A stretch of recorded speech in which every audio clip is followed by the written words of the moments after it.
ნორმალურ რიტმში დაბრუნება.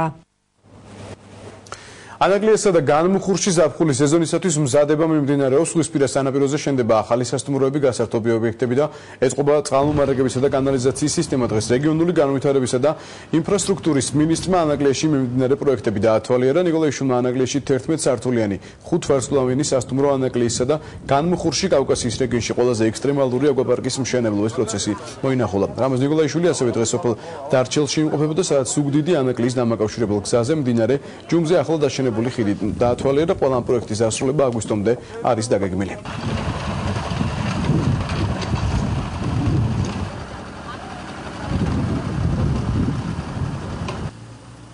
ჩვენ მიმართულებით ვახორციელებთ ინფრასტრუქტურულ პროექტებს. ძალიან მნიშვნელოვანია მინდა გითხრათ, რომ წყლის მომარაგების საკითხები თავიდან მომზადდება სეზონისთვის.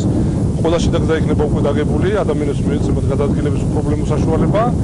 პროექტები ძალიან მნიშვნელოვანია. მნიშვნელოვანია იმით, რომ უამრავ ადამიანი სიამოვნებას მიიღებს მათი დასრულების შემდეგ და იმითაც მნიშვნელოვანია, რომ აი ამ პროექტებზე ძალიან ბევრი ადამიანი, ამდენიმე ასეული ადამიანია დასაქმებული. მთელი რიგი სამუშაოები, რომელიც სამინისტროსთან ერთად დღეს განვიხილეთ, ახლა აკვაპარკიც, გზების შეკეთება მიმდინარეობს, ასევე სასტუმრო მშენებლობა მიმდინარეობს და ყველა ის აუცილებელი თემები, რომელიც ჩვენ ხელშეგვიწყობს ტურისტების აქტიურად მოზიდვისათვის, დამთავრებული იქნება დროულად.